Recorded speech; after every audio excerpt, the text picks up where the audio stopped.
Good afternoon, learners. I welcome you all again to my session. Today's topic of discussion, molecular techniques used in plant biotechnology.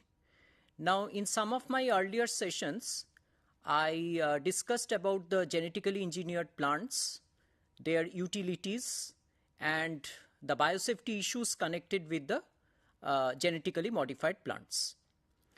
Now today we will be discussing on what are the molecular techniques that you used in plant biotechnology. What are the molecular techniques that you use during the preparation of the genetically modified plants or after the generation of the genetically modified plants. So we will take a look at some of these techniques one by one.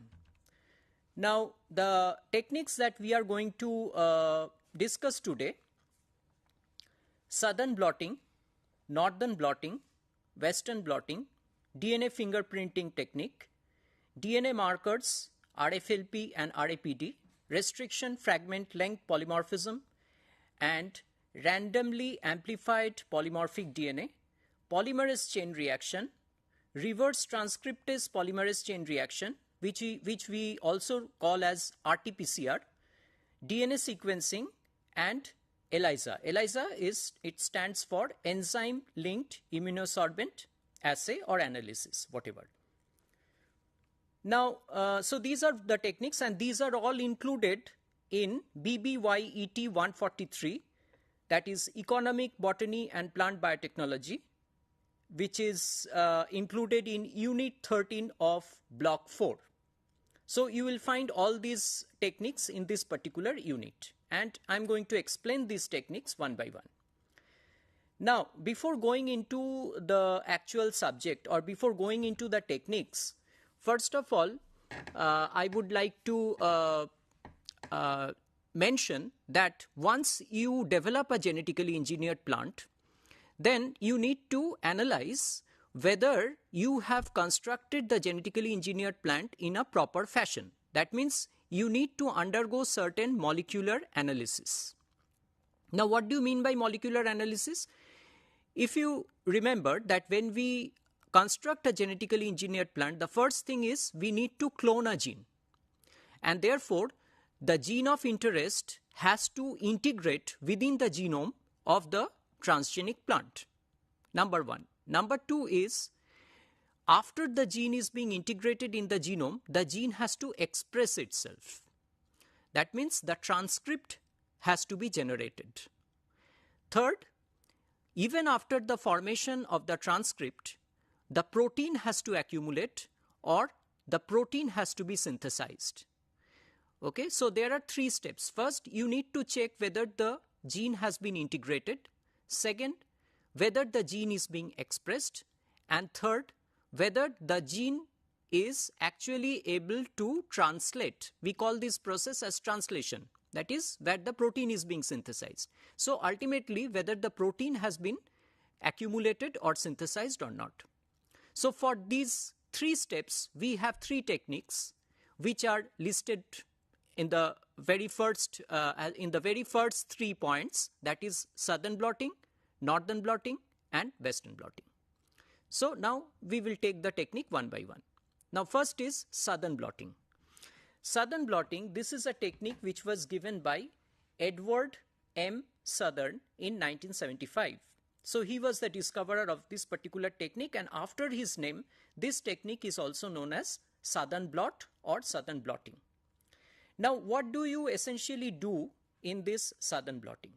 So once you have generated a transgenic plant, you need to isolate the genomic DNA from the transgenic plant. Before that, let's see what are the utilities of this southern blotting. Number one, it helps us to identify the copy number of any endogenous gene in the genome.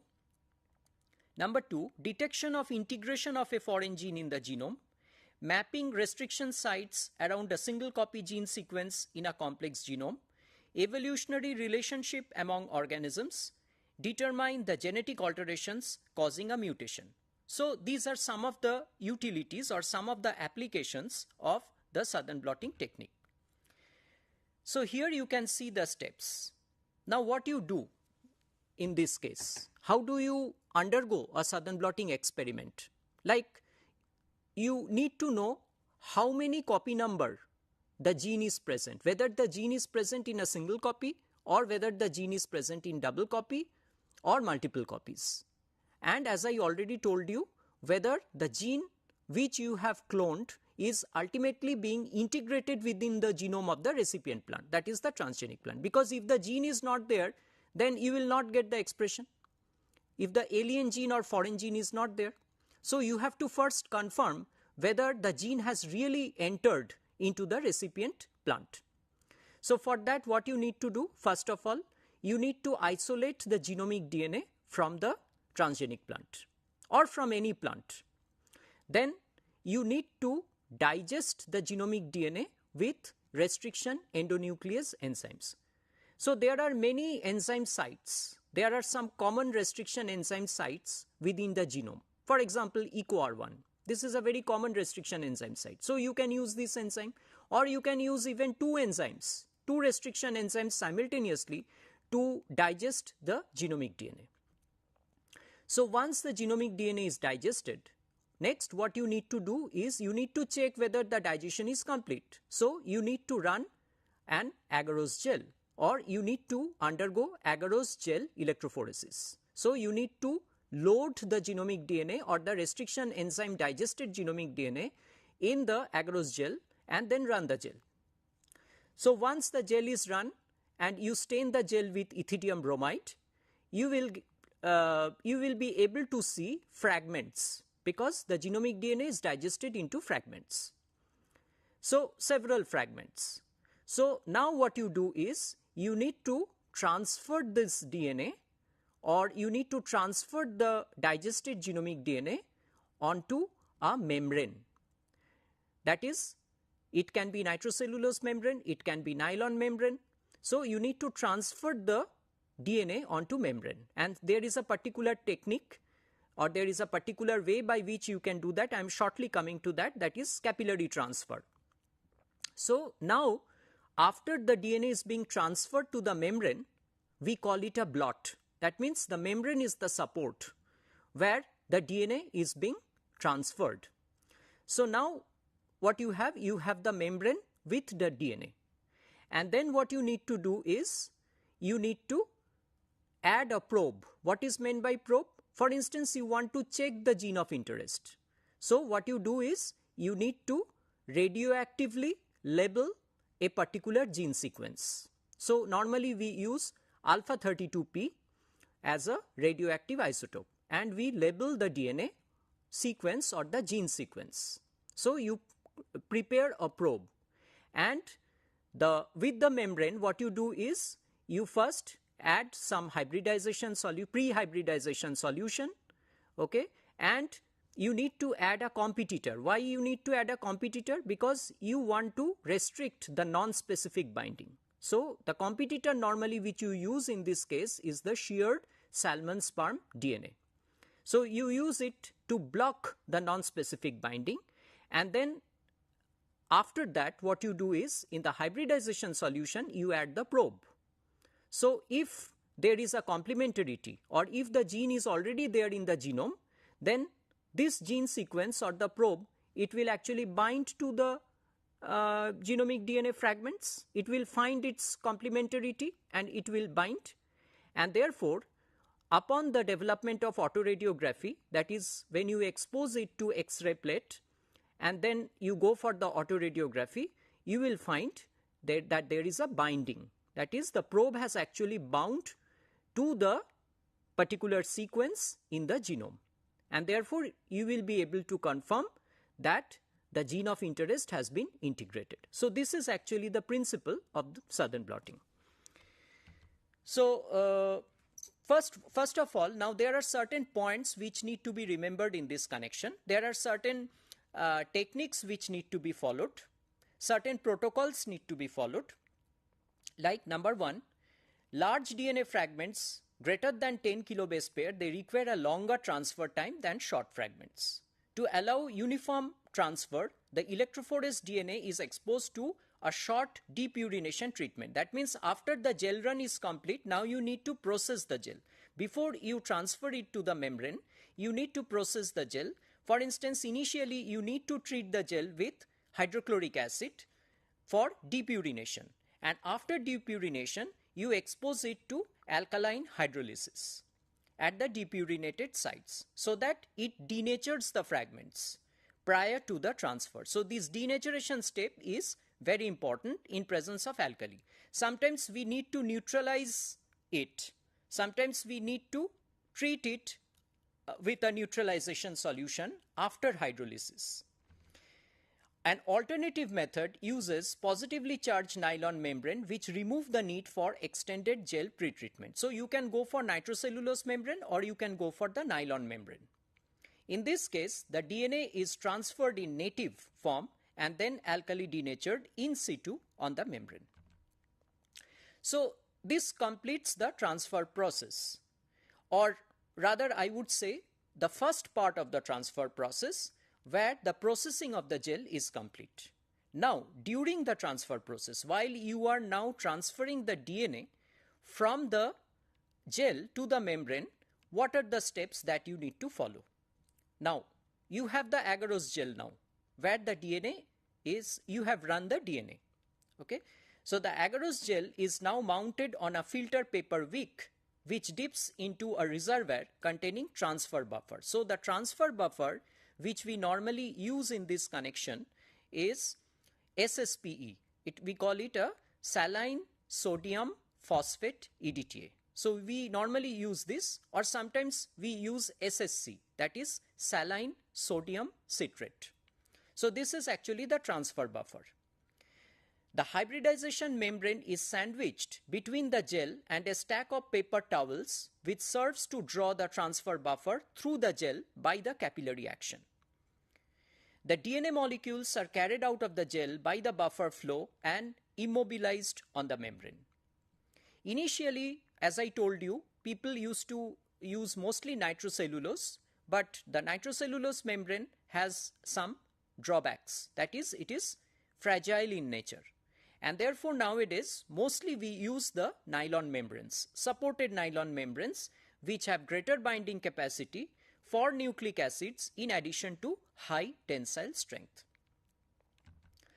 So this picture will show you how you need to arrange all the, all the materials when you are undergoing such transfer process. So you see at the extreme lower part, you have a tank or you have a reservoir where you have the buffer, that is the transfer buffer which I am talking about. And then there is a support or there is a platform, and there is a paper wick which is above the platform, and then on top of that you have the gel. Now above the gel you have the membrane. Membrane means where you need to transfer, that is from the gel to the membrane you need to transfer the DNA, and therefore you need to prepare a blot. Above the membrane you have 3 sheets of filter paper. Above that you have stack of paper towels or tissue paper, you can say, or paper towels, we call it in a better way.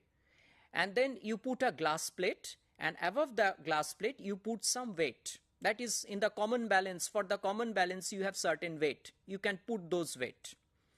And then you just put this entire arrangement or put this entire setup, it may be overnight.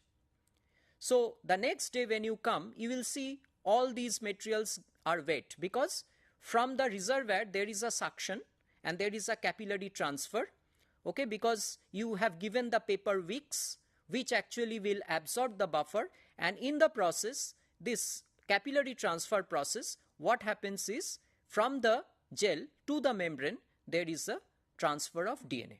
So the next day when you come, maybe overnight you leave it as such, or maybe for 18 hours or even 24 hours you may leave it as such, and the next day, okay, you have to dismantle the entire apparatus or dismantle the entire system, and then finally you will be able to make out that from the gel the DNA has been transferred to the membrane. So this actually completes your transfer process. So I hope you get the point that how the DNA has to be run, okay, into the in an agarose gel, and how from the agarose gel to the membrane the DNA needs to be transferred. So now you can discard the gel because you have the DNA in the membrane, that is nitrocellulose membrane or nylon membrane, whatever you are using, and you have the blot now. Now what you need to do, you need to do the next step, that is now you want to check whether your genomic DNA or whether your fragmented DNA has the gene of interest. So now what you have to do, you have to prepare a probe. Preparation of probe is itself another task where you need to actually incorporate the radioisotopes into the DNA. That is, you need to label the DNA. We call it radio labeling. You need to radio label the DNA or the gene of interest by using mostly alpha 32P. And we call it, mostly in this case, we call it a random labeling. And then that becomes a probe. And then what you do, you take the membrane and you put it, or you apply pre-hybridization solution. And in the pre-hybridization solution, you also add the sheared salmon sperm DNA, which acts as a competitor DNA, because it will block all the non-specific binding. And after that, you wash it, and then you again apply the hybridization buffer, and now you add the probe. So if there is significant complementarity, the probe will be able to bind to the gene of interest which is present in the fragmented genome.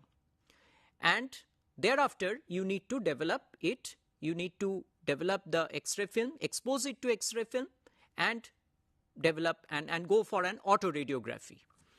So the next steps after transfer, the nucleic acid needs to be fixed to the membrane. Before going for the hybridization, another step has to be done. That is, you need to fix it to the membrane. And here we use two techniques. One is oven baking at 80 degrees centigrade is the recommended method for nitrocellulose membrane. But due to the flammable nature of nitrocellulose, it is important that it is baked in a vacuum oven.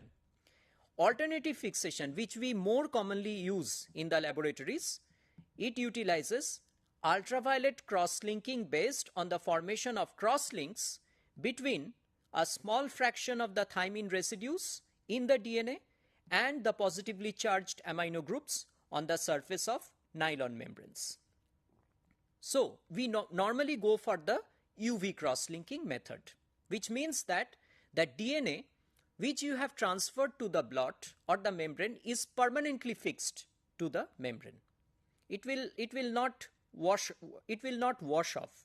It is permanently fixed to the membrane. A calibration experiment must be performed to determine the optimal fixation period. That means you need to standardize. Mostly the cross-linking, it works maybe if you go for 2 minutes, it works. There is substantial cross-linking. There is no problem. Now what you do, as I already told, I am just repeating once more, membrane is placed in a solution of labeled RNA, single-stranded DNA, which is complementary in sequence to the blot transferred DNA band or bands to be detected. Since this labeled nucleic acid is used to detect and locate the complementary sequence, we call it a probe. I already told you that the radio-labeled sequence, you call it as a probe. Now, in this connection, I would mention another important point, that you need to choose the hybridization condition. That means under what condition you are carrying out the hybridization process. This is very important, because you can carry it out under very low stringency condition. For instance, if the copy number of the gene is very low, you need to carry it out at low stringency condition. That is, you don't apply too much of high temperature. But if it is a high copy, then you can go for high stringency condition. That is, you can apply temperature during the hybridization process. And after hybridization, it needs to be repeatedly washed, because you need to wash off all the non-specific binding from the blot. Otherwise, it will give a dark background. You will not be able to see the clear band. So you have to repeatedly wash it off to remove the non-specific binding. Okay, and in those cases, you can undergo a very high stringency condition. That is, you can apply high temperature also, but make sure that your high temperature does not actually wash the actual probe from the actual sequence, okay, directly, because otherwise you will not get any signal. So it has to be very carefully done, the washing process. So the membrane is washed to remove unbound radioactivity, and regions of hybridization are detected autoradiographically by placing the membrane in contact with X-ray film.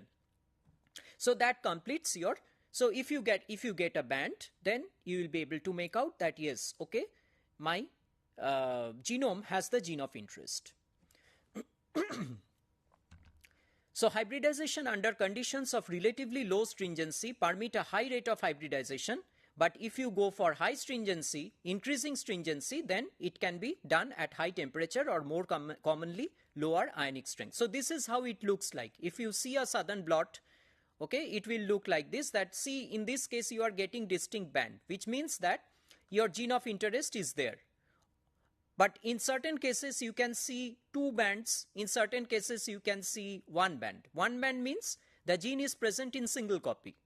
If you have two bands, that means the gene is present in double copies, two copies. Or if you have one band, then one copy. So in that way you can detect the copy number of the gene in the genome. Next we come to northern blotting. Northern blotting experiment is basically, the technique wise it is actually the same as southern blotting. The only difference is that in northern blotting we use this technique in order to monitor the expression of gene. That is the second step. Once you construct the transgenic plant, you need to find out whether the transcript is being generated, whether the gene is being expressed. For that you go for northern blotting. This was a technique which was used, or which was discovered by Alvin in 1979. So it is used to monitor the expression of gene, and it is used for the comparative expression of genes and estimate the abundance of the transcript. How much transcript is being generated? What is the level of the mRNA? Because transcript basically means the messenger RNA. So how much RNA is being produced? So you are analyzing at the RNA level, and in southern blotting you were analyzing it at the DNA level. So the difference is that now you need to isolate not the DNA but the RNA.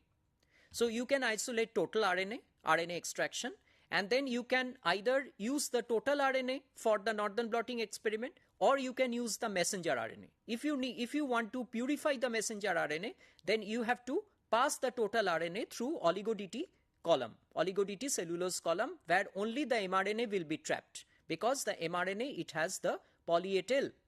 So there is an AT binding, because A base pairs with T. So you have to use an oligo-DT cellulose column.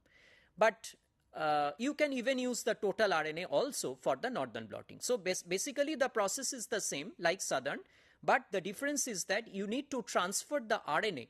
You need to load the RNA in an agarose gel, okay, and then you need to transfer the RNA to the nylon membrane or the nitrocellulose membrane. And then the process is the same. That is, you will prepare a probe, that is, you will prepare a labeled DNA or labeled gene of interest, and you will hybridize that gene of interest with your RNA.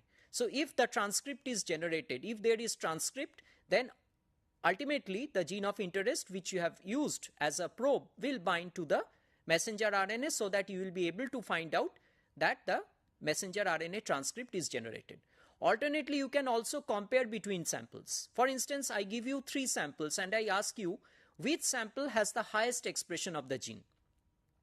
So what you can do is you can isolate RNA from the 3 different samples, load them in agarose gel, and then you use the probe for binding and see what is the extent of binding. If the extent of binding is high, then you will be able to make out that the gene is expressed in more, that is, there is a higher expression, and if the level of binding is less, then the expression is low. So in that way you can compare also. Comparative expression can also be done through northern blot. Of course, it needs to be remembered that you need to load the equal amount of RNA from the 3 different samples. That is, you need to estimate the RNA, okay, and that you are loading the equal amount of RNA in all the lengths, in the 3 lengths of the agarose gel. That has to be ensured. Another point which you need to be careful, that in case of RNA gel, okay, although you are running an agarose gel, but you have to make sure that you have to pre-treat the RNA with formaldehyde and dimethyl sulfoxide. and then you need to electrophorese the RNA in formamide agarose gel. So it is not an ordinary agarose gel, it is a formamide agarose gel, or you have to use formaldehyde. Why? Because you have to remember that RNA has a lot of secondary structures. So formaldehyde, it forms unstable sheaf base with single amino groups of guanine residues. These adducts maintain RNA in the denatured state by preventing intra-strand Watson-Crick base pairing. So RNA can be maintained in the denatured state only when formaldehyde is present in the buffer or the gel. So whatever processing you are doing, either with the agarose gel or in terms of the sample preparation, you need to use the formamide or formaldehyde, because it will eliminate the secondary structures of the RNA, and it will allow the RNA to be maintained in a denatured state. Now we come to the third step, that you have generated the transgenic plant, and finally now you want to check whether the protein is being expressed or not. So in this case, you need to undergo Western blotting. So this was a technique which was discovered by Taubin, Julian Gordon and Theophil Stalin. Now, what do you do in case of Western blotting? So here what you need to do is you need to isolate the protein, not the DNA, not the RNA, but you need to isolate total protein from the same plant, that is transgenic plant. Okay, and now in case of protein, we normally don't go for agarose gel, we go for the SDS page, that is sodium dodecyl sulfate polyacrylamide gel electrophoresis. So you run the protein in an SDS page, or you separate the protein bands via the SDS page, okay, and you stain the gel with the Kumasi Brilliant Blue, and you observe the protein bands. Next, the process is almost the same, that you need to transfer the protein, okay, to a membrane, because you are preparing a blot. You can transfer it again to a nitrocellulose membrane, nylon membrane, or sometimes we also use PVDF membrane for Western blotting. So the three steps are: first you isolate the protein, then you load the protein in SDS polyacrylamide gel, and then you transfer the protein from the polyacrylamide gel to the membrane. Now what you do is you have to have one antibody, because we know an antigen. In immunology, we know that an antigen, it binds to an antibody. So what you have to do in this case is you need an antibody which will bind to your protein of interest. Supposing you want to check Bt transgenic. So normally the Bt protein is there. So you need to have an antibody against that Bt protein, against that Cry protein. Okay, so you should have that antibody, and then you try to incubate the blot with the antibody. So in this case, you are not using any radioactive probe, you are using an antibody against the protein of interest.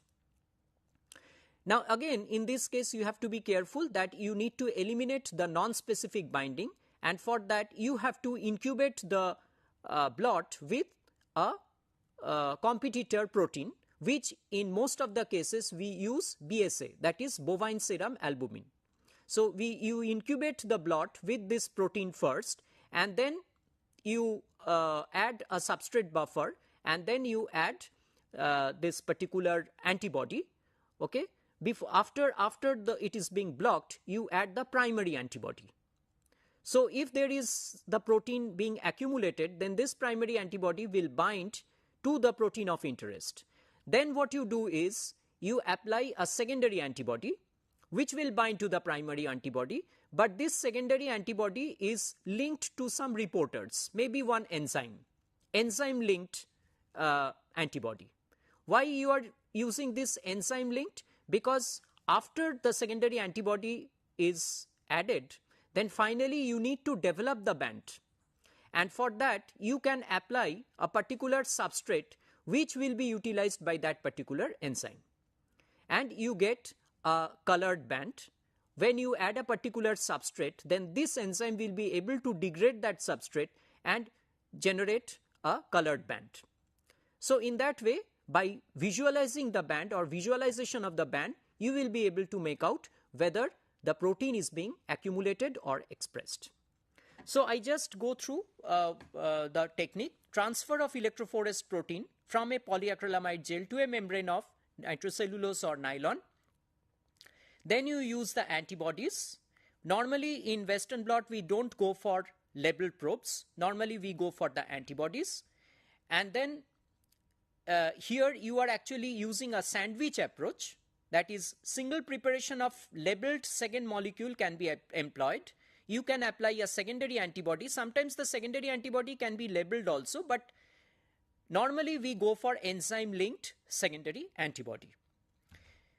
So this is actually the steps. That is, as I already discussed, you run the gel, then transfer it, blot, then block the membrane, then wash, then apply the primary antibody, wash it, then apply secondary antibody, and finally that secondary antibody is linked to some reporters, and then you add the particular substrate, and if the reporter is an enzyme, the enzyme will actually degrade the substrate and therefore there will be band.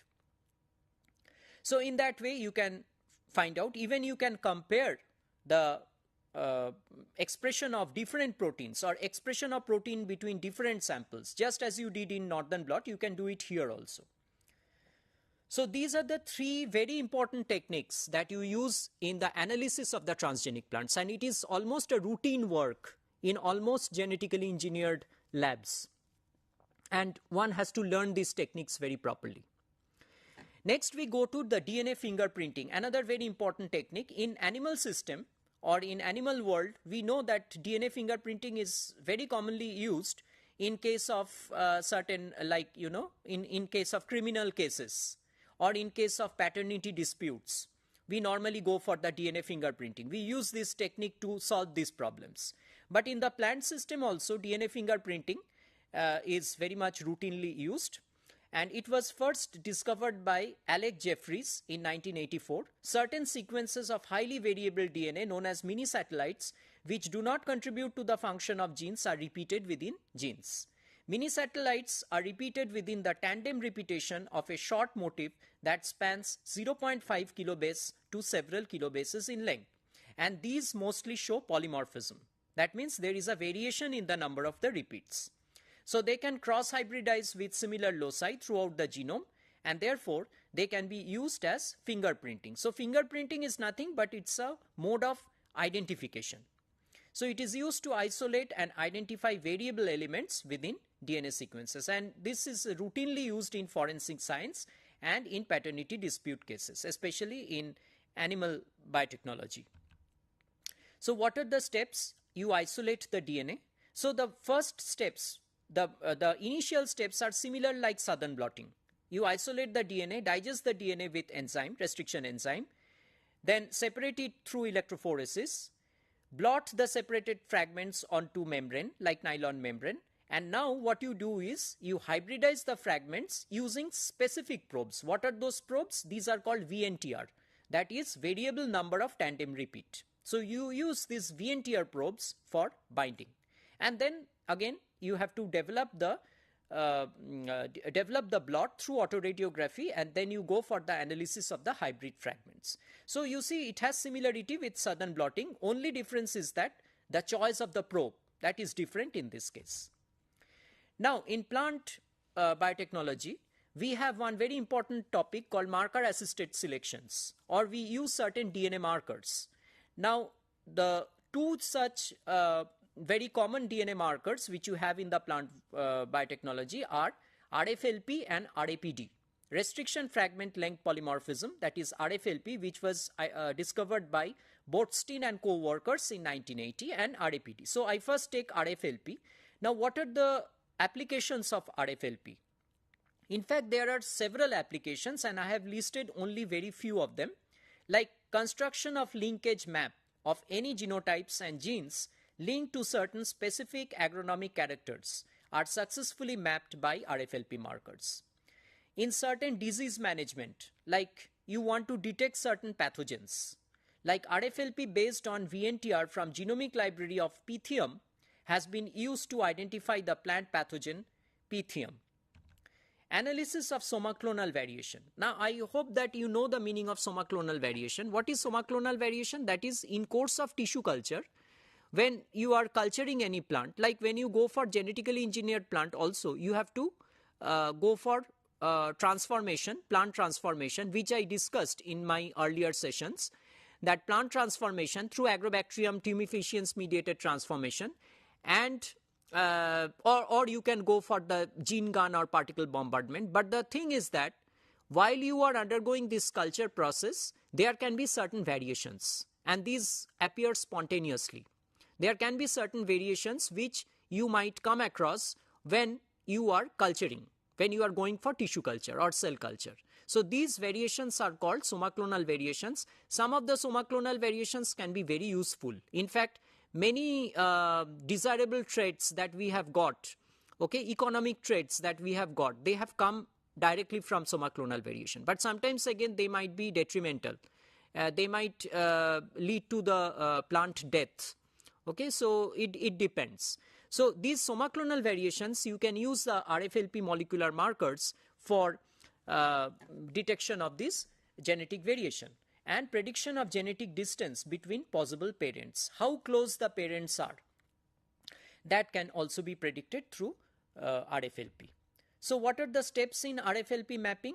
First, you need to select the parent. First step, they should be selected that they exhibit polymorphism, maximum polymorphism, mapping population and size. Different mapping populations can be used.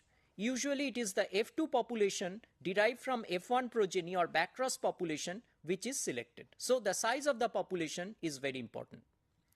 Then you need to isolate the DNA. Now the process is almost the same, because you know RFLP is also, you can say that it's a kind of fingerprint also, you can say. So restriction digestion, high quality DNA must be isolated from the parents and the F1 and F2 population before it is used for restriction digestion. Then you need to separate the digested DNA, that is again you can undergo the agarose gel electrophoresis, and then here you apply the southern hybridization, that is separated DNA is transferred to nitrocellulose membrane. Single copy label probes such as cDNA or EST. EST stands for the expressed sequence tags. So you are using these labeled probes for hybridization, that is for binding. The developed autoradiogram reveals the banding position. Scoring for the presence and absence of DNA band is done for the parents, the F1 progeny and the F2 progeny. So you can find out what is the source. Okay, you can compare the parent, the F1 progeny, the F2 progeny, you can compare the profile and then you can find out how close they are. Even you can check the evolutionary distance or evolutionary affinity using this RFLP technique or RFLP mapping. Construction of RFLP map using computer program. Based on the data collected, the likelihood of linkage and absence of linkage between markers can be calculated to obtain the logarithm of the odds, that is LOD score, in order to construct the genetic map. Actually, LOD score is nothing but it gives you an idea of the evolutionary affinity, how close they are. Since the data is large, a computer program has been developed to do it, and in this case, the most important or very popular program for genetic map construction is termed as MapMaker.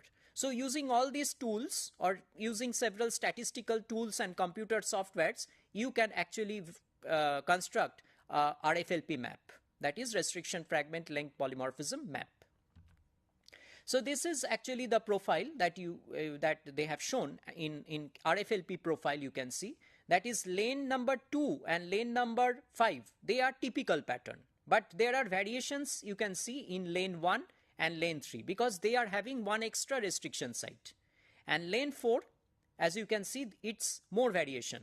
That is, they show a variant of line 3 with one extra restriction site. So you see, you can compare between the different lines, okay, based on the RFLP profile. Next we go to the another DNA marker, that is RAPD, that is randomly amplified polymorphic DNA, which was identified by Williams and co-workers in 1990. Now here, what are the applications of RAPD? Distinguish between variety. That is, like for instance in sunflower, almost 15 commercial varieties have been identified using this RAPD. Construction of genetic maps. RAPD markers have been used to construct 15 linkage groups in coffee. Then selection of segregating populations during plant breeding. Selection of desirable trait. Molecular marker linked to the trait of interest can be screened. And finally, they are also used for the identification of desirable trait in long-lived species, which takes long time for maturity and show phenotypic character. In case of Puccinia graminis, stem rust, that is RP94 gene, which is responsible for resistance to stem rust in barley, that has been identified through RAPD. Okay, and several RAPD markers have been linked to this particular gene. In tissue culture, somatic hybrids involving protoplast fusion. So this is a very popular technique. We call it somatic hybridization, where you can fuse protoplasts from two different species or even from two different genera. It is possible, and you can create a somatic hybrid. So mostly we use this technique, protoplast fusion technique, where the traditional crossing or traditional hybridization process fails. So there we try to fuse the protoplasts and see if you can generate a hybrid. So obviously the hybrid profile, the RAPD profile of the hybrid will not be the same like the source protoplasts or the donor protoplasts. So you can compare. But again, there will be some similarity. There will be similarity with one donor and there will be also similarity with the other donor. So you can make out whether you have actually been able to create a somatic hybrid properly based on the RAPD profile. So it is also used as a, it's also used for certain diagnostic marker, that is identification. You can use this particular technique. RAPD analysis provides an important tool for the characterization of biodiversity. Now, how does this process work? The difference is that here, why it is called randomly amplified? Because you use random primers. You don't use any gene specific primer, because immediately I will go to the technique of PCR, that is polymerase chain reaction, where you will see that we use gene specific primers mostly. But here you are using random primers. Okay, so it detects nucleotide sequence in a DNA amplification based assay using only a single primer of arbitrary nucleotide. A single species of primer binds to the genomic DNA at two different sites on opposite strands of the DNA template. If these priming sites are within an amplifiable distance, a discrete DNA product is produced. Polymorphism between individuals result from sequence differences in one or both of the primer binding sites and are visible as the presence or absence of a particular RAPD band. So you can compare between different samples and you can check which band is present where, which band is missing, which band is present. You can compare between different samples. So therefore we call it a polymorphism, because you may not find the same profile in all the samples, so that there are polymorphisms. So such polymorphisms are actually being used or made use of in the RAPD technique. So you have the extraction. Again, you need to isolate the DNA and you need to have the random primers, and you have to just go for PCR using the random primers. And then you can run the agarose gel, and you can see from the figure that you have a monomorphic band. Monomorphic means which is the same in both the samples A and B. But polymorphic band, which may not be present in one sample. Like in A, you have one band, but in B, you don't have that band. So that becomes the polymorphic band. And therefore, this is a technique which is used to detect polymorphism. So this is one of the standard profile. Okay, people have run agarose gel. Okay, and this is how an RAPD profile look like when you compare it among different samples. Like here you can see as many as 36 samples, and they are showing the RAPD, comparative RAPD profile. Next we go to two very important techniques. These are very much allied techniques. One is PCR and another is RT-PCR, that is polymerase chain reaction and reverse transcriptase polymerase chain reaction. Now polymerase chain reaction, Kary Mullis in 1983, he got the Nobel Prize for the discovery of the polymerase chain reaction. Now in PCR reaction, what are the components that you need to use? That is DNA template, DNTPs, forward and reverse primers, 17 to 30 nucleotide, and the unique part is that you are using a heat stable Taq polymerase, which is isolated from one thermophilic bacterium, okay, Thermus aquaticus, which actually lives in hot springs or resides in hot springs, and it survives temperature of about 90 degrees centigrade. Now the reason is that why you are not using normal DNA polymerase for amplification is that because you need to undergo a denaturation step in the PCR reaction, and that denaturation step is almost 94 degree or 95 degree centigrade. And at such high temperature, the enzymes will not be able to maintain their activity. So you need to have a heat stable enzyme, and therefore you use this stack polymerase. So here what you do is there are 3 steps. First step is the template denaturation step. Second step is the annealing step. Annealing step means the primer will actually bind to the template. So what is the purpose of doing PCR? Again, if you want to amplify a particular gene, like you need to clone a gene. So what you have to do, you have to amplify the gene from the genome.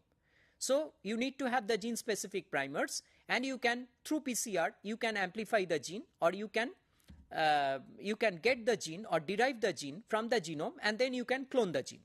So that is one of the utilities of PCR.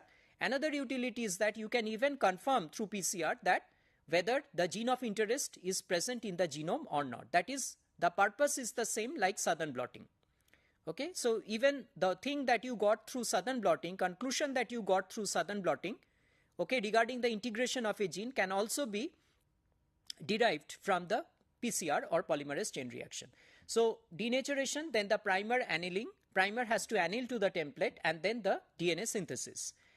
And there are several cycles. Polymerase chain reaction. Why chain reaction? Because you need to carry it under different cycles, as many as 30 to 40 cycles. So people have shown that 30 cycles, if you undergo PCR for 30 cycles, then you get the maximum amount of template. So primers hybridize to opposite strands of DNA after it has been denatured and are oriented so that DNA synthesis proceeds through the region. Extension reaction creates 2 double-stranded target regions, and the third cycle produces 2 double-stranded molecules that comprise precisely the target region in double-stranded form. So there are repeated cycles, as many as 30 cycles, and each has the 3 reactions, that is, as I told you, the denaturation, the annealing, and the DNA synthesis. And after 22 cycles, there is an amplification of about 106-fold. So you can get an amplified gene, and you can use it directly for the cloning purposes. So that is actually the real advantage of undergoing PCR reaction. You are amplifying a particular gene so that you can get it in a considerable copy number, and you can clone the gene. Now, reverse transcriptase polymerase chain reaction, or RT-PCR, the technique is basically the same like PCR, but here what you do is you have to isolate the RNA. So the purpose of doing RT-PCR is the same like Northern blotting. That is, you need to monitor the gene expression.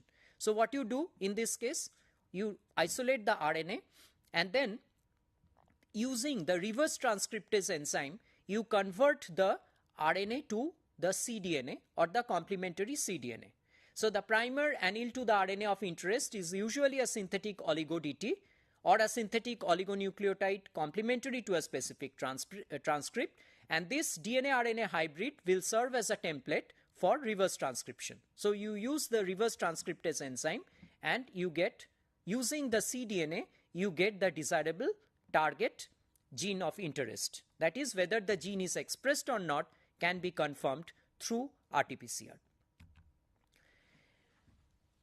I have 2 more techniques to discuss. One is Sanger sequencing method, and another is the ELISA. Now, sequencing. Nowadays, we are very much in, whether in plant science or in animal science, we are very much familiar with this technique, that is sequencing. Like once you have cloned a particular gene, okay, you have cloned a particular gene in any bacteria or even in plant, you need to sequence it. Or like you have cloned a gene which is unknown gene, you need to sequence it, because otherwise whether you have cloned the right thing or not, that has to be understood, and for that you need to know the gene sequence. So a lot of techniques, high throughput techniques, are nowadays available, but the first and the foremost technique which was, you can say, which was discovered, and most of the modern techniques are actually based on that technique, is the Sanger sequencing method or Sanger-Coulson method. Now this method is also known as dideoxy-mediated or chain termination method. It involves the use of chain terminating dideoxynucleoside triphosphate. Mind that this is not DNTP, this is DDNTP. DNTPs we use in a polymerase chain reaction or even during the replication DNTPs are used. But here we are using something different, that is DDNTPs. Now what is the difference between DDNTP and DNTPs? The DDNTP differ from DNTPs in that they lack a hydroxyl residue at the 3' position of the deoxyribose. So they can be incorporated by DNA polymerase into a growing chain through their 5' triphosphate groups. So this is the principle. So basically it's also called as the chain termination method. Why is it called chain termination method? You will be able to understand right now. The absence of a 3' hydroxyl group prevents the formation of a phosphodiester bond with the succeeding DNTP. Further extension of the growing chain is then stopped or terminated. So whenever it encounters DNTP, then there is a chain termination. Thus, when a small amount of one DDNTP is included along with 4 normal DNTPs in a reaction mixture, there is a competition between extension of the chain and infrequent but specific termination. So when you are setting up a reaction, you have to mind that you are using the DNA, you are using a primer, okay? It can be universal primer, T3 and T7 primers or M13 forward, M13 reverse primers. These are called universal primers. And of course, those primer sites has to be there in the vector. And you have cloned the gene of interest within a specific vector, having those universal priming sites. And then you apply the DNA polymerase and the 4 DNTPs, of which 1 DNTP is radioactive. And then after this mixture is prepared, you separate them into 4 different tubes, and in each tube you add one specific DDNTP. So you have this mixture and you separate them, and then you add, like you can see in the diagram, you add the different DDNTPs. Okay, so if DDNTP is present, as I told you, synthesis will stop when this molecule is incorporated into the growing chain. So you have 4 separate reactions. In each reaction you have a separate DDNTP, and in addition you have all the 4 DNTPs. So the ratio of the DNTP to DDNTP is carefully adjusted so that the dideoxy moiety is incorporated only occasionally in place of its deoxy homologue. And mind that when you are done with the reaction, then again you have to run a polyacrylamide gel. Why in this case you are not using agarose gel but a polyacrylamide gel? Because you need to identify each and individual fragment. You need to identify each and every sequence. And normally a sequencing gel, when you develop an autoradiograph, because as I told you, one of the DNTPs is radioactive, like you use DATP. So automatically you are using a radio-labeled DNTP, and when you develop the autoradiography, you will be able to see the bands, okay? And these bands has to be read from below, not from the top of the autoradiograph. You have to read the sequence from below, like as you can see in this diagram, as they have shown, that sequence reads from this, like this is G.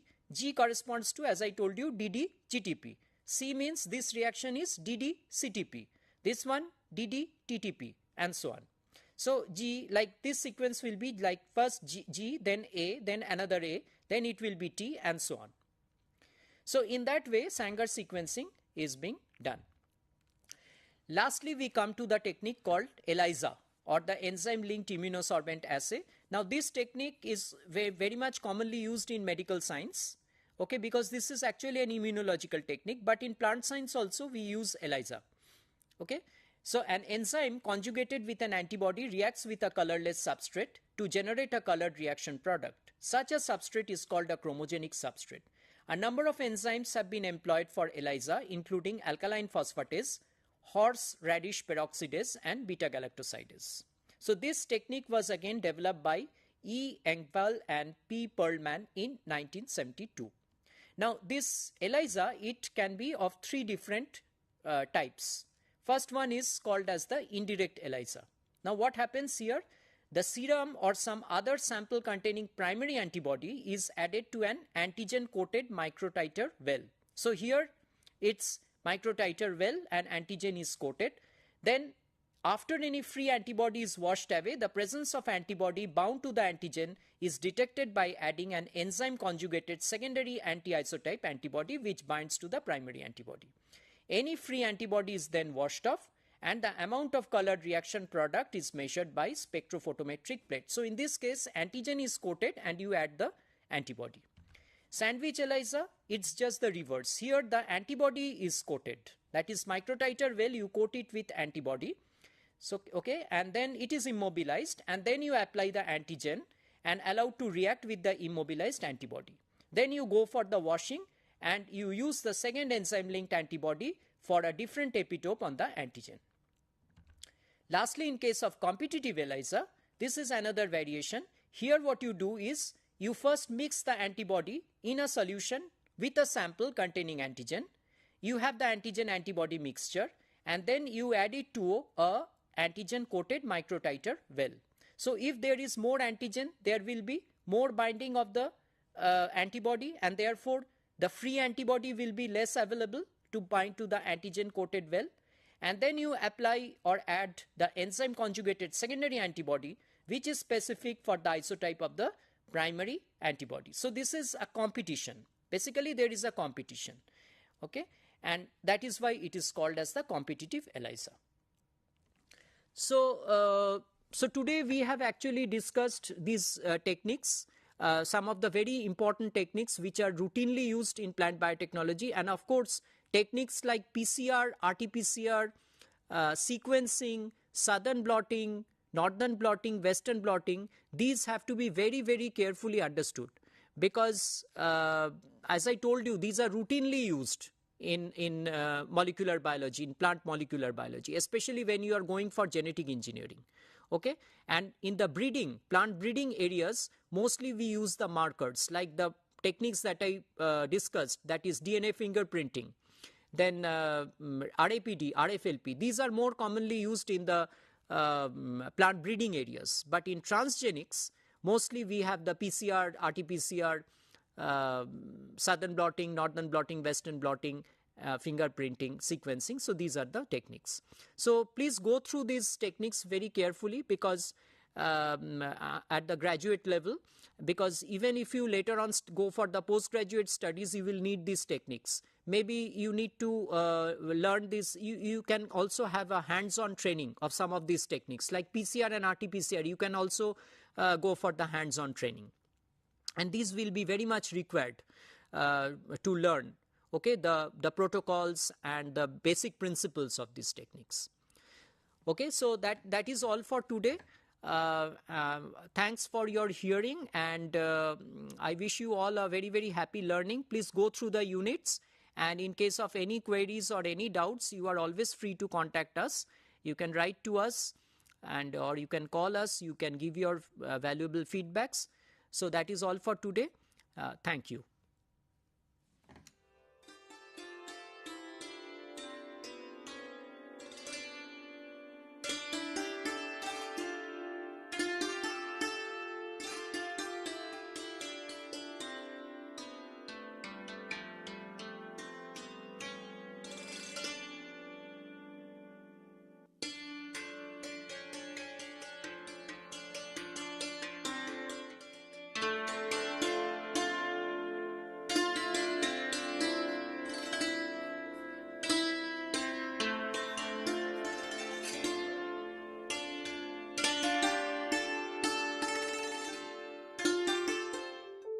Do you wish to be part of a television studio like this or any other media system? Or already part of any media system, want to enhance a new set of skills? Welcome to School of Journalism and New Media Studies. Here in the School of Journalism and New Media Studies, we are offering program for all set of people to learn and enhance their media skills. The vision of School of Journalism and New Media Studies is to generate a new set of professionals in the area of media and communication studies with understanding about role of media in the national development and global understanding. We offer innovative programs in the field of journalism and mass communication that sets the benchmark of high quality learning and teaching process at the national level. We offer these programs across the country with the help of our regional network as well as study center. Same manner, many of our programs are offered through online mode with a sophisticated learning management system. SOGNMS offers programs from PhD in journalism and mass communication till certificate level. We have masters in journalism and mass communication. The eligibility is bachelor's degree, and we are introducing this program in 3 languages: Hindi, Tamil and English. Students from national and international students can join either through online mode as well as in the distance mode. We have 4 postgraduate diploma programs, specialized areas in the field of development communication, digital media, electronic media and journalism and mass communication program. And all these 4 programs are available in distance mode. 2 programs are available in online mode, development communication and digital media. And we have specialized certificate program in community radio. Ignou employs various media and communication tools for better teaching and learning process. School of Journalism and New Media Studies utilizes this media system for delivering all our programs. Come and join with us for exploring a new career and enhance your media skills.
Dear learner, welcome you all to today's counseling session. The topic of today's counseling session is in fact stack and queue and its application. When we talk about stack and queue, so we know that it is a kind of linear data structure. Data structure are of 2 kinds mainly. One is the linear data structure and another is the non-linear data structure. In the linear data structure, we study in fact array, linked list, stack and queues. Under the nonlinear data structure, we study trees and graphs. So today we will discuss in fact the linear data structure, stack and queue. We will, after going through this lecture, in fact you will be able to understand the concept of stack, how the stacks are implemented. So we will discuss 2 ways of implementation, using array based implementation of stack and linked list based of implementation of stack. Thereafter we will discuss the applications of stack. In fact, though there are a lot of applications, we will see where stacks can be used, how it can be used. Then you will be able to understand the concept of queue and what are various types of queue. We will discuss about it, and then we will discuss how the queues are implemented using the data structure arrays and queue and linked list, and at last we will also discuss few applications of the queue. So let us go one by one. So as I told, the stack is basically also known as LIFO. LIFO means last in first out. So when we see real life examples, for example, if we have a CD container, so in the CD container, how we put the CDs inside that, because it is open only at one end. So insertion of the CD and retrieval of the CDs takes place from only one end, and that is the top of the stack, top of the container. There are many other such kind of applications, such kind of things, like when we see in our kitchen, so we will find that there are many containers in which the items, food items or any other items are inserted using is stack concept. That is, the item which is inserted first will be retrieved last. So these are the few examples of stack. So stack in fact is a linear data structure in which the insertion of a new element and removal of an existing element takes place at the same end. So, and that end is known as top. So insertion and deletion both takes place from the top of the stack. So when we see the stack, which is, as I told, also known as LIFO, last in first out, so there are some basic operations which one can perform on it, and these basic operations are basically push and pop, which is also known as push means insertion or to put an element into the data structure stack, and pop means to remove an element from the stack. So these are the two basic operations. So when we try to perform these two basic operations, so we need to check certain conditions. For example, if we want to perform the push operation, we want to insert an element into the stack, then first of all what we will check? We will check whether the stack is empty or not, whether there is a space in the stack to insert the element or not. So if there is no space, then we will say that it is overflow condition which is going to occur. Similarly, when we are going to perform pop operation, then again we have to check whether there is any item into the stack or not. If stack is already empty, then we cannot perform the pop operation. So that condition is known as underflow condition. So let me discuss the algorithm behind these two basic operations, that is push and pop. So as I told you that push means adding an item to the stack, and if the stack is full, then it is said to be an overflow condition. So the basic algorithm for push operation is given in this slide. You can see that. So when we start the push operation, first of all we have to check the overflow condition, and that is been checked by this, the second statement, if stack is full. So if stack is full, then you can print some kind of message like stack there is overflow condition, and you can return back. And if this is not true, the if condition is not true, that is stack is not full, then we can go to the else part, and there we can increment the top. In fact, what is the top? Top is a variable, a point, we can say a pointer variable or a variable which contains the address of the top element or the last element which is being inserted into the stack.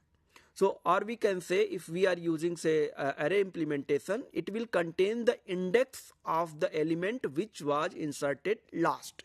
So, for example, in a stack, if there are say already 3 elements existing into the stack, then the top will be pointing to the third element.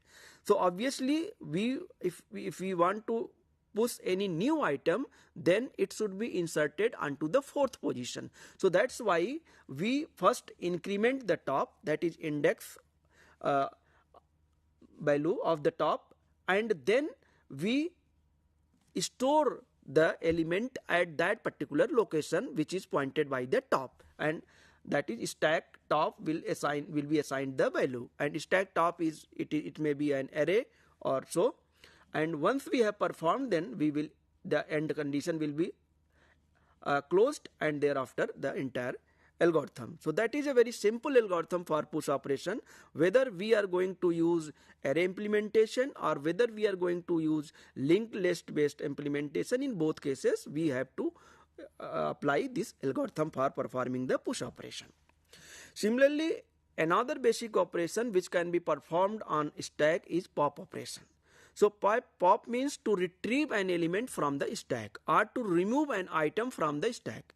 So as I told in the beginning that in case of stack, items are inserted and deleted from the same end, and that end is known as top. So the items are popped in the reverse order, that is the first item or the last item which has been inserted into the stack will be popped first. So for performing this pop operation, the basic condition we should check is that of underflow condition. That is whether there are elements into the stack or not. If stack is already empty, then there is no need to perform the pop operation. We can just display a message that stack is underflow condition. So the basic algorithm similar to that of push is being given here. We can see that the first step begin, and then we will check whether the stack is empty or not. That is the underflow condition. So if stack is empty, that is there is no element, then the program will come out. It may display some kind of underflow message and will come out, that is it will return, and if condition will be ended. Otherwise, if this is false, that is there are some items into the stack, then we can pop the top element one by one. So that is the shown by the else part. So store value of stack top. So obviously we will retrieve the element which is pointed by the top, and we will store it into some variable, and thereafter top will be decremented because the top element is been retrieved or popped. Then the top will point to the next element which is available into the stack. So top will be decremented in that case. So then it will return the value whichever is popped. So that is the basic operation of pop operation which is performed into the stack. So we have discussed the push operation, the pop operation. So let me see how the stacks are implemented in C programming language, for example. So as I told you that there are two methods to implement the stacks. One is the array based method and another is linked list based implementation. So obviously in array based implementation, we first declare an array for the stack, because the limitation of the array is that we should tell what should be the size of the array. So we will declare that array, and also another variable we will take, say top. So initially the value of top is initialized, say -1. So if the value of top is -1, then it means the stack is empty in the beginning. So whenever we insert the first item into the stack, then that top is incremented by 1. So in terms of index, the top will contain 0. Because in case of array, the index starts from 0 to n-1, where n is the size of the array. So top will be incremented by 1. So let us see how we can implement using array concept. So I am not going to discuss the entire complete program. In fact, I will discuss only the function definition. So here we have declared a function with the name void push. So void push, its return type is void. It means it is not going to return any value, and there is no argument into the push function. So it means it is not receiving any argument. So the first step is if top is less than equal to size. Size is in fact the stack size which is declared in the form of array, and that name of array is stack. So in the beginning, say we have declared stack 10. So it means the size of the stack is 10. So till initially the top will be initialized as -1 when there is not a single element inserted into the stack. So first of all we will check the overflow condition. So as I told in previous slide that during the push operation, first condition is to check the overflow condition. So overflow condition, if the top is less than equal to size, it means already stack is full. So in that case we cannot insert any new element into the stack. So what we can do, we can just print a message, say print a message that stack is full. Otherwise, if top is less than the size of the stack, then what we will do, we will take one element as an input through scanf, say scanf percentage D and element. So here we read one element, an item of type integer. Percentage D means it is element, the item which we are going to insert into the stack is an integer value. So we have taken this as an input and stored it into a variable, say integer type variable element, and thereafter we stored that element to the top of the stack, and we incremented the variable top by top plus plus. So this will be incremented, so that when again you call this function to insert another element, so the top variable will be pointing to the top of the stack. So this way we can implement the stack using array concept. So here in this case we can see that though I have not shown the main function here, but we can see that the top variable is declared, say, as a global variable. The size is also declared as a global variable, and this stack array is also declared as global variables. Then only this function will be able to access them. Otherwise, if it is local to main function, then it will not be able to access. In that case, we will be required to declare these variables as local inside this particular function. So I hope you understand how to implement the stack using array concept.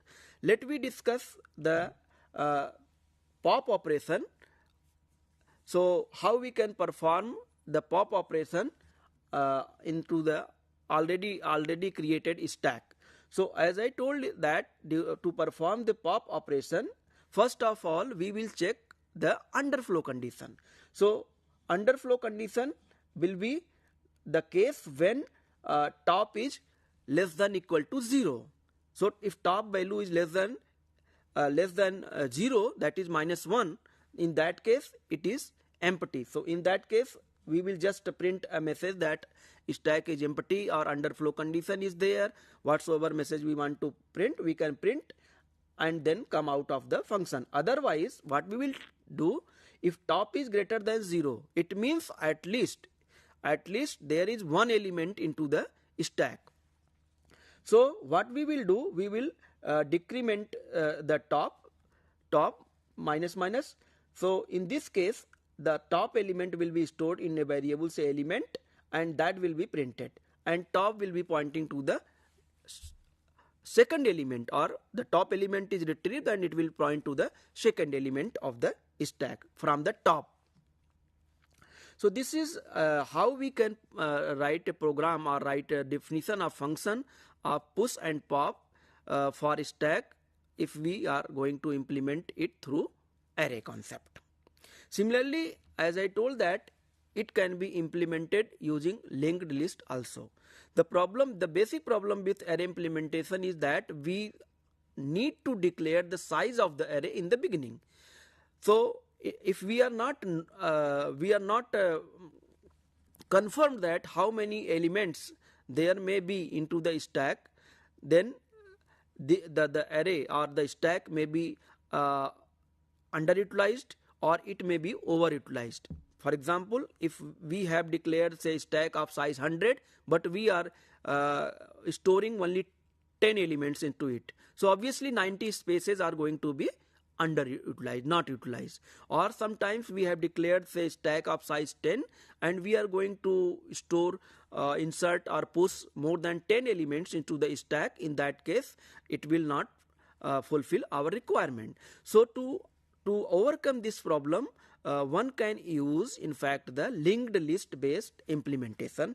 In linked list based, because it is a dynamic memory concept based implementation, so we assign the memory dynamically at the runtime. So here is the function definition of the push operation. So we can see that it is this push operation is accepting two arguments. One is node star top, that is a pointer, and here node is in fact node is a structure variable. We can say that it consists of different fields. So those who know about the structure, you might be aware that when we declare the structure, so it consists of multiple fields. So here in this simple example, for example, the structure of the node is such that it is containing two components. One is the integer field, that is for storing the element, and one is the pointer field which is going to point to the next node, and that is node star top. So another parameter is int item, the item which is going to be pushed into the stack. So we have taken two parameters, one the containing the address of the top node of the stack, and another is the item to be inserted. So what we do in case of this linked list implementation, first of all we create a new node using malloc function. Malloc, we know that it is a dynamic memory allocation function. So we write temp is equal to node star malloc size of node. So by this it will create a node, it will assign a storage to the node, and the address of that node is there inside the temp. And if as I told you that during the push operation, first of all we have to check the overflow condition. But in case of linked list, what will be the overflow condition? Overflow condition, we can say that it will be the case when the memory is not successfully assigned. So in that case we say that it is overflow condition. So that is being checked by if temp is equal to null, that is null is not going to contain any valid address, it is rather than it is containing the null. So in that case the memory is not successfully created and assigned to this variable temp. So in that case it will return, the function will return, come out of the scope. Otherwise if the node is successfully created, that is the shown by here by the else part. So what it will do, the item which is going to be inserted is going to be stored into the data part of the memory created, and that is being done by temp arrow operator data is equal to item. And then the temp next will be connected to the top, because if it is already containing the stack, then the top of the element or the last node of the linked list should be connected with the newly node. So the connection is going to be made through this, that the pointer field of the new node created should contain the address of the last element or top element of the stack. And then once connection is properly made, then top will be changed to top is equal to temp, that is it is going to contain the address of the last element which is been created. That is how the push function will work. Similarly, how we can write the program for pop function, let us see that. In the pop function, in fact, if we see the definition of the pop, so here it is returning an integer, its return type is integer. It means that we are going to return the item which is popped from the stack. So that value is going to be returned, and that because that is an integer type item, so here int pop is been written. So its return type is int, and thereafter the one argument is there, node star top. So what it means? It means we are passing the address of the stack, or we can say the top element's address of the stack is being passed into the function. And what we do next? We create another variable, say node star temp, and this temp is assigned the address of the top of the stack. Then we create another local variable, say item, which will be used to store the item which is going to be popped. So first of all, what we will check? We will check the underflow condition. Because it is a pop operation, so first we should check the underflow condition. So how we can check the underflow condition? If top is equal to null, it means there is no node existing. So in that case, it's underflow condition and it will return null value. Otherwise, what we will do? We will increment the top by top next, and item will be retrieved, which is going to be stored into the item variable, and that is temp data will be assigned to the item, and then that particular node is going to be made free, or memory is going to be released, for which is going pointed by the temp, and the item which is being popped is returned back, because in the function definition its return type is int, so that item will be returned back to the calling function. The function which has called this particular function, it will be returned back to that function, and there we may display. So this is how we can implement the basic stack using linked list method. So let us see what are various applications of stack. Though there are a large number of applications of stack, but it is not possible to cover all the applications, so I have listed down few of the applications here. For example, to evaluate any arithmetic expression, what we do, we need the stack data structure. Any arithmetic expression, for example, a plus b plus c divided by d or something like this. So we want to evaluate this particular expression, then there is a use of stack. Or in data structure, those who are aware about the Polish notations, that is prefix, postfix and infix form. So conversion from prefix to postfix, prefix to infix, infix to postfix, postfix to infix, or prefix to infix, all these conversions are being taken place with the help of stack. And another widely used, it is widely used inside computer when recursive functions are called. Wherever there is a recursive function, we know that the function may be declared either in the form of recursive or in the form of iterative. So in the case of recursive function, by default stack is implemented.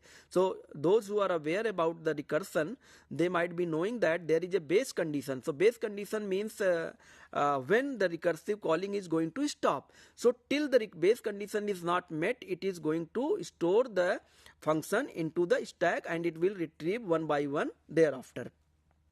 In backtracking problems, this is being used. String reverser applications, this is used, and to implement the undo redo operation in text editor, that is where we can use the stack. So let us come to the queue.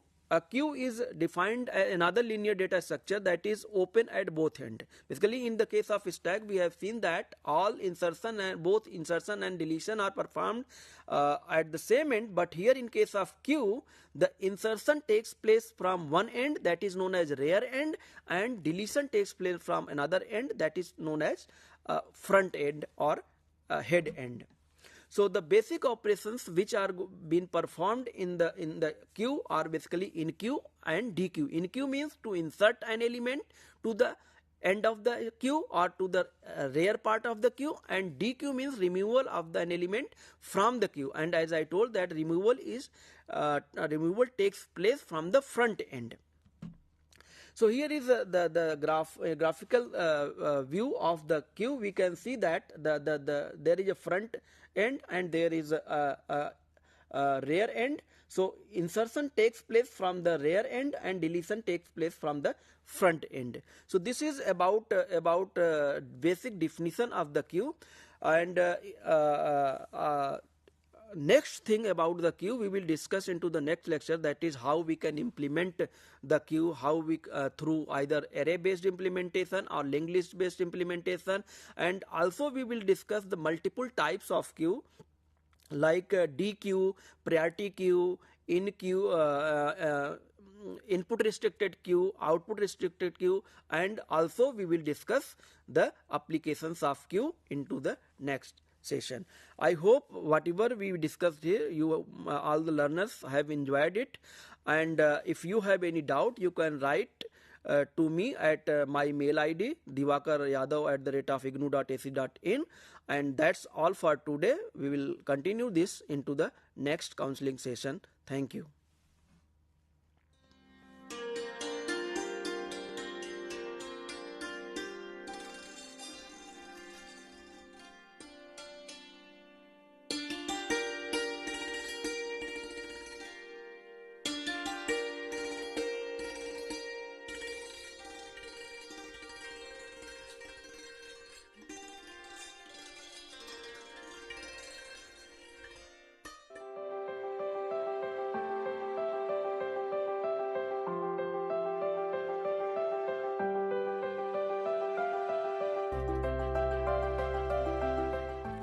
Are you a fresh graduate? Do you want to fulfill your educational aspiration by pursuing higher education in various interdisciplinary and multidisciplinary areas like environmental science, environment and occupational health, philosophy, sustainability science, folklore and culture studies? If yes, the School of Interdisciplinary and Transdisciplinary Studies offers various programs like Master's Program, Graduate Program, Postgraduate Diploma, Certificate and Appreciation Program. The school offers 5 Master's Programs.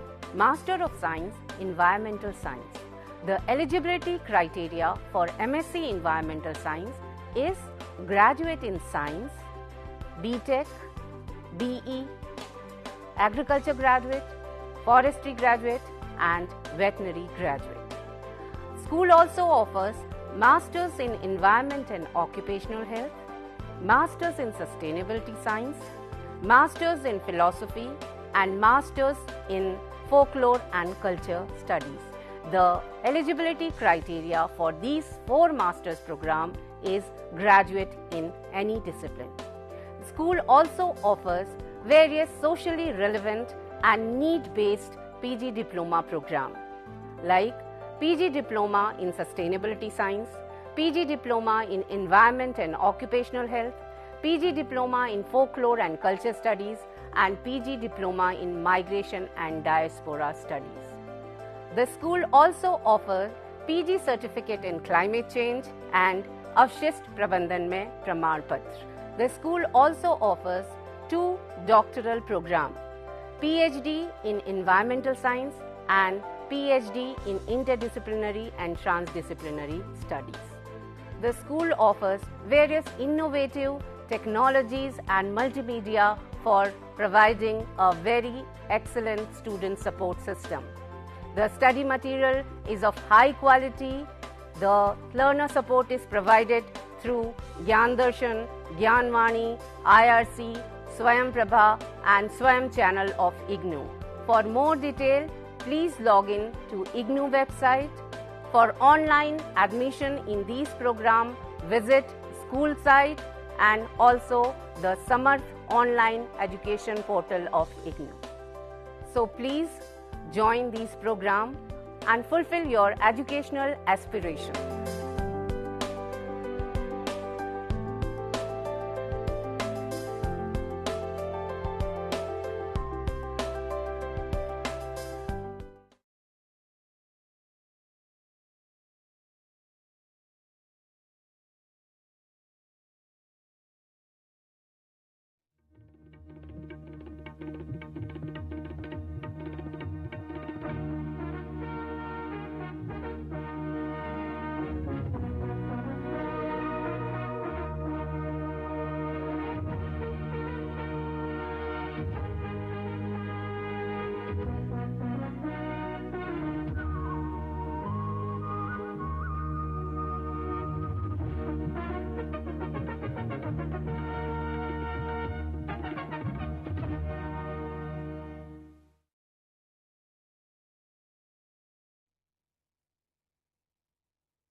Namaskar, dear learners.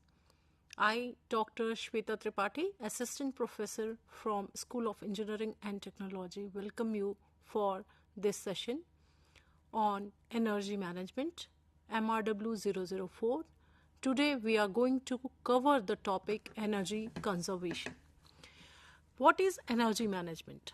When we talk about this course, you already have completed the courses like energy conversion and energy and environment. So you know about energy, its form and its conversion and various techniques by which it is converted from one form to another. So now we are taking this course energy management, and what we have to understand in this course is that how we are going to utilize energy efficiently, and this is known as energy management. In this course, we have 4 blocks. First block is about energy management. Second block is about thermal energy management. third block is about electrical energy management, and the last block is about the general case studies of various energy conservation measures that we can utilize, how they are helpful for us. So in the very first block, that is energy management, we have to discuss about energy conservation, energy audit, how it takes place. So if we want to manage energy, what we have to do, we have to account that where we are using energy smartly and where the losses are more. If the losses are more, we have to reduce those losses, and thus we can say that we are managing the energy very well. And this process is known as energy management. So two things we have to focus in energy management. One is to utilize the best source of energy or the most feasible source of energy. And another thing that is there is to utilize it very efficiently so that the losses should be less. So two things are there. First is about the resources, that is resource management, and another thing is to utilize it very efficiently. So these are the two things that we have to focus when we talk about energy management. So there are various resources of energy that are already available and you all know about them. Then how we can efficiently utilize them, and what is energy conservation, what is energy audit, that we are going to discuss here. Suppose you want to conserve energy or you want to manage energy. First thing that will come to your picture is that how much energy do you have? That is the input energy or the energy that is available with you. Second thing that you need to know is that how much energy you are going to use from that particular available energy. So if you have available energy and you are utilizing it for any end use, some losses are in between and you have to minimize these losses. So it is but obvious that you have to make an account of how much energy is available, how much losses are there, and how you can minimize these losses, and how much energy you are getting at the end or you are utilizing. So the accounting of all these things are known as energy audit, and this help us in energy management or energy conservation. So in today's lecture, we are going to discuss about this. We all know that energy is the basic requirement for economic development of any nation. Okay, every country needs some amount of energy, or we can say adequate amount of energy for each and every sector. If we see about this energy consumption sector-wise, we utilize maximum energy in industrial sector. We utilize energy for the transportation as well. We utilize it for our domestic purposes, that is in our residences, and some of the energy is utilized in the commercial sectors as well. Now, this is the data of 2012, and there is no doubt that with increasing years, or as the years are going forward, the energy consumption is increasing in each and every field. If you check the data of your home, that the energy that you were utilizing in 2010, 2012, or even in 2015, and the energy that you are utilizing in 23, there is a difference, and you are utilizing more energy. Why? Because we are utilizing more equipments. If I talk about myself, in the year 2005 or 6, we were using very less air conditions and all. And now in each and every home we have air conditions, we have refrigerators, and all these equipment need electrical energy. So our domestic energy consumption is also increasing day by day. And for the industries and all, also the energy consumption is increasing. But the resources that we were using earlier For example, if I talk about 2005-6, we were utilizing coal, oil only. Now also we are utilizing coal and oil, but beside it we have substituted these energy resources with solar energy, etc. also. So as the energy consumption is, need of energy is increasing, demand of energy is increasing, our day-to-day activities are mostly based upon the energy.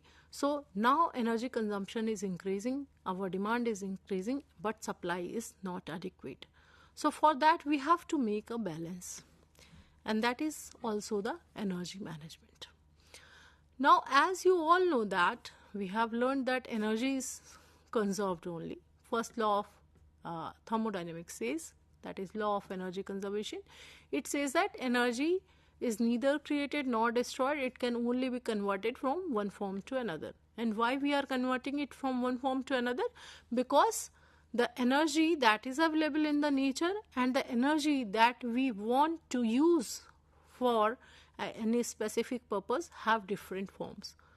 So we have to convert it. For example, we have fuel, and in fuel, every fuel has chemical energy. And we need heat energy or we need electrical energy. Then what we do? We convert this chemical energy into heat, and then we utilize this heat energy or directly, or we can convert this heat energy again into the mechanical energy or electrical energy, depending upon the usage. For example, if we want to go for the transportation sector, this fuel is converted into the chemical energy of the fuel is converted into heat energy, and this heat energy is utilized for the mechanical purposes and is converted into the mechanical energy. If we want to generate electricity, what we do? We utilize the chemical energy of this fuel to produce heat, and then this heat energy is used to in the boiler, okay, to produce steam, and then this steam is used to drive turbine, that is again a mechanical energy, and then this rotatory motion of the turbine is used to produce electricity by the generator. So this is how we are going to convert the energy into the useful form, or the form in which we need it to utilize for our day-to-day need or the end purpose. So if we want to convert the energy, there are some losses. Okay, heat is not created, energy is not created, it is not generated, but still when we are transforming it or converting it from one form to another, there are several losses. And when we want to conserve energy or when we want to manage this energy, we want to minimize the loss. And if we are able to minimize the losses, then it could be said that the usage of energy is efficient. So for this, we have to learn that how the energy consumption is growing, why the energy consumption is growing, and how we are going to minimize the losses. For this, we have to develop the technologies which are more efficient, which minimize the losses, and then those technology will be used for the energy conservation.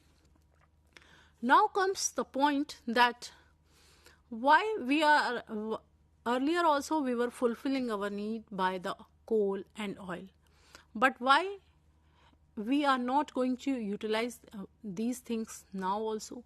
We can utilize this, we are utilizing these things, but what will happen? They are non-renewable energy resources, and the time will come when they will be depleted. And another thing with these fossil fuels or petroleums are that they are not environmental friendly. Lot of pollution is there due to application of these coals, oils, etc. So for the fossil fuel depletion and environmental degradation, both of these things lead to energy substitution. And when we talk about energy conservation, what we can do to save these reserves of coal or oil or our conventional energy resources which are non-renewable, we can do two things. Either we will go for energy substitution or we will go for energy conservation. Energy substitution means we will substitute these energy resources by the renewable energy resource. We can go for hydro energy, we can go for biomass, we can go for solar energy, wind energy, geothermal energy. Lot of new and renewable energy resources are there. Another thing, that is conservation of energy. And what does it mean? It means to save the energy. We are not going to use excess energy. Okay. We have to utilize the energy efficiently.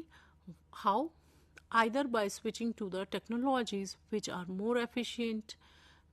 Suppose you want to utilize electrical energy in your home and you are using refrigerators, etc. Then what you can do? You can switch for the star rating equipments which take minimum energies. Similarly, if you are not in the room, you can switch off the light and all. So that is also an efficient use of energy. So this is how we are going to conserve energy. Now, as we know that there is a gap between demand and supply. And why this is there? Because specific energy consumption per unit of production is increasing. And why this specific energy we are talking about specific energy consumption? Because when we are producing anything, for example, if we talk about cement industry or steel industry, then per ton production of steel will take more amount of energy rather than per ton specific energy consumption of cement, and likewise other things are also there. So why this is specific energy consumption? Specific energy consumption means it will be for a particular weight. For example, here we are talking about specific energy consumption per ton. So how much energy we are utilizing for the production of each and every element. For example, iron and steel, we need more specific energy consumption. For cement and fertilizers, we need less energy consumption. So this is how we are going to. And this energy consumption is increasing. Why? Because our need for this iron and steel or cement is increasing. Why? Maybe one of the reason is the population is increasing and we are utilizing these things more. Then what is the solution? If the energy demand gap is there, what could be the solution for this? We understand that there is an energy crisis. So the solution that we have told is already there. Two solutions are there, and that will be from the energy management only. The first one is either we have to substitute the energy resource that is available with us, or we have to conserve the energy. Now, if we talk about energy conservation, it assures the optimum use of whatever available energy is with us or whatever available resource is with us. For example, if we talk about fuel, every fuel has different calorific value. What is calorific value? If we burn 1 kg of a fuel, how much energy we are getting? It is the calorific value of a fuel. If we directly burn the wood, the calorific value will be different. And if we will do combustion or pyrolysis process of this wood and then we will get a gas, then the calorific value of that gas will be different. So direct combustion and indirect combustion, both are there. Then we have to use the optimum fuel. Optimum fuel means the fuel that is having better calorific value. We have to convert this wood or the woody biomass or the leaves, etc., or the oil that is available with us, we have to convert these solid fuels into either liquid or into the gaseous forms. What will happen if we convert liquid fuels have better combustion properties and gas fuels have more better combustion property. So gaseous fuels are best. So we have to develop the conversion processes or techniques which will convert these biomass that are available with us into the liquid or gaseous fuels. and then we will utilize it for the combustion process. So this is one method how we are going to increase the energy content.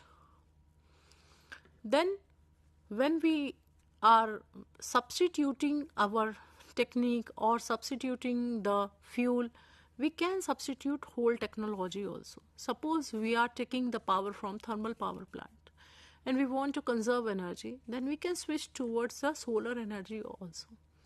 When we will utilize the energy from the solar, we can conserve particular amount of the coal or oil that we were using earlier.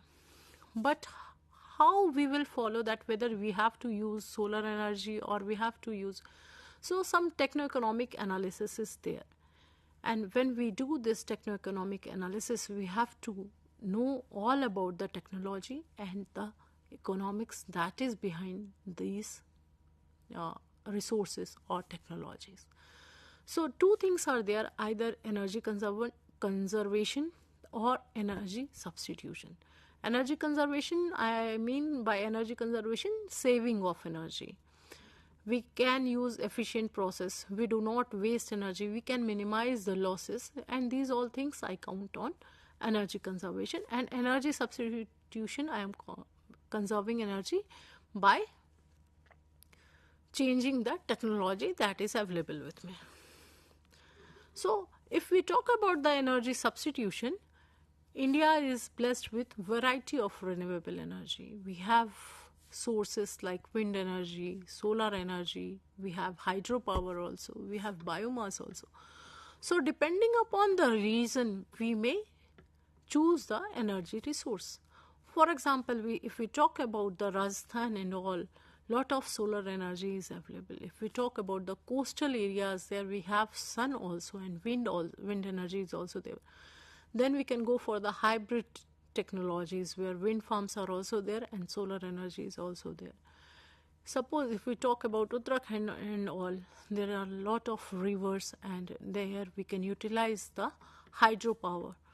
Similarly, biomass is available. India is an agricultural country and lot of biomass is available here and there, and we can utilize this biomass for the generation of energy.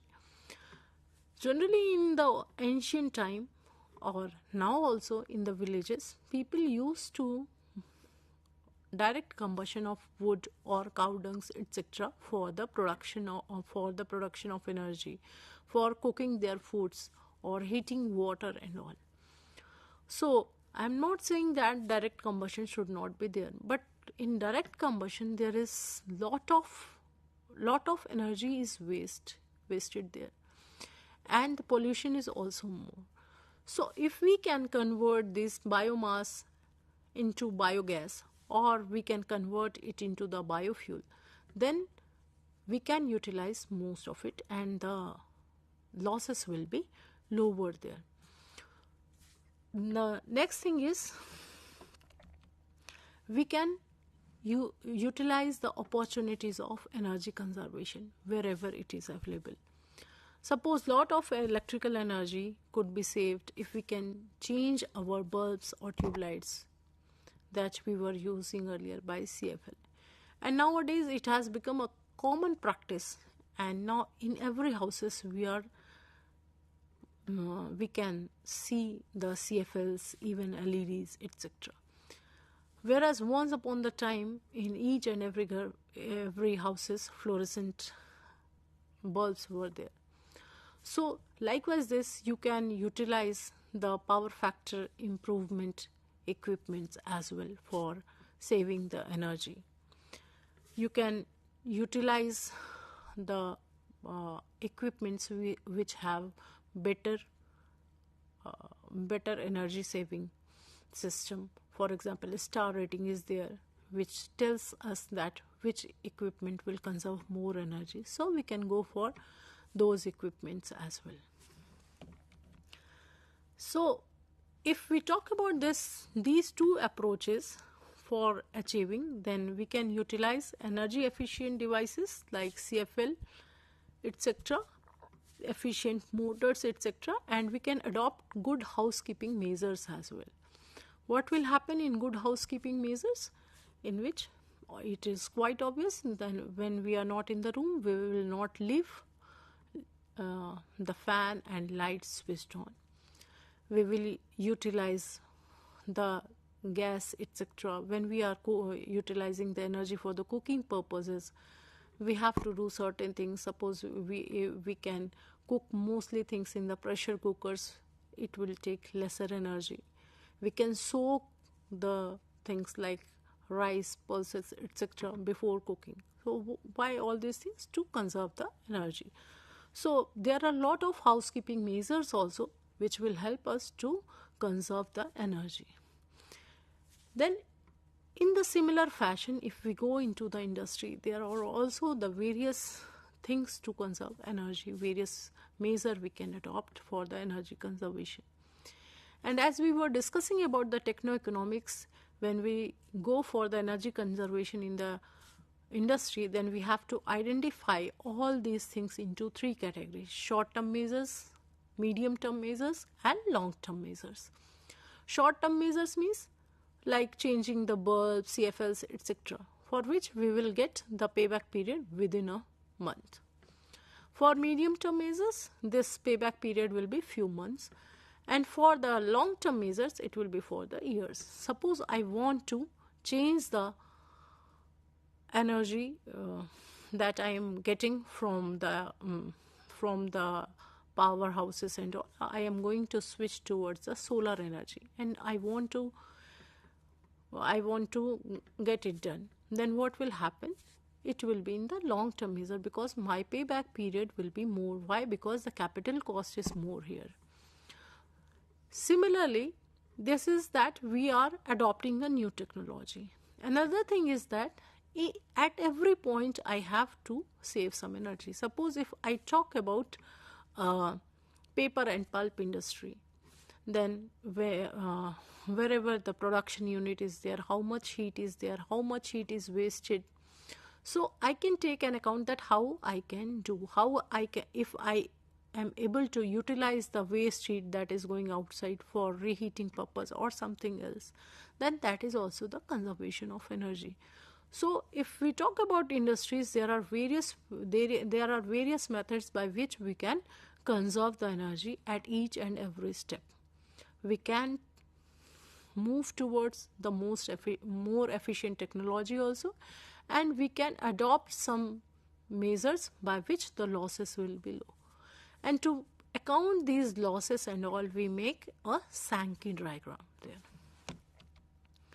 Okay, now I emphasize more on the energy conservation rather than substitution of the energy. Why? Because if I am going to save 100 units of electricity, so I find it better than generating 100 units in a power plant, because when I am generating the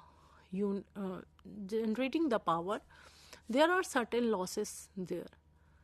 Okay, distribution loss is there, transmission loss is there. So if I am saving 100 unit, it means I am conserving 100 unit here. It means I am generating more units. Why? Because the losses are not there. And then whenever the energy is produced or generated, many pollution is there. So if I am using less energy or using energy efficiently, it means that I am helping in reducing the pollution. I am reducing in the terms of thermal pollution. I am less responsible for the global warming also. So if we have a choice between the conservation and substitution, so my choice will be always for the energy conservation, because generally it takes lot of time to generate the energy, lot of resources are there, and then at the same time the transmission and distribution losses are also there. Moreover, we can apply these conservation measures quickly.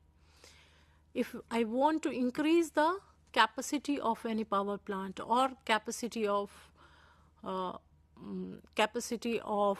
energy production, then it will take 5 to 7 years to build a similar kind of power plant, or to identify the resource, utilize the resource, it will take time. But when I am going for the conservation measure, I can start it from now onward. So these are the things which we have to keep in our mind. Then comes the why conservation of fossil fuels is more important, because we can use it as a raw material in some other industries also, in addition to their use as fuels in the power generation. So wherever we can switch from these fossil fuels or the non-renewable energy resources, we have to switch forward. Then every human being can save energy, and he or she can adopt energy conservation measures wherever he is. So wherever there is energy production or energy generation, there is always a scope of energy conservation as well. So this was all about the energy conservation. In our next session, we will be discussing about the energy conservation measures that we can adopt in various sectors like industries, transportation, etc. Thank you very much.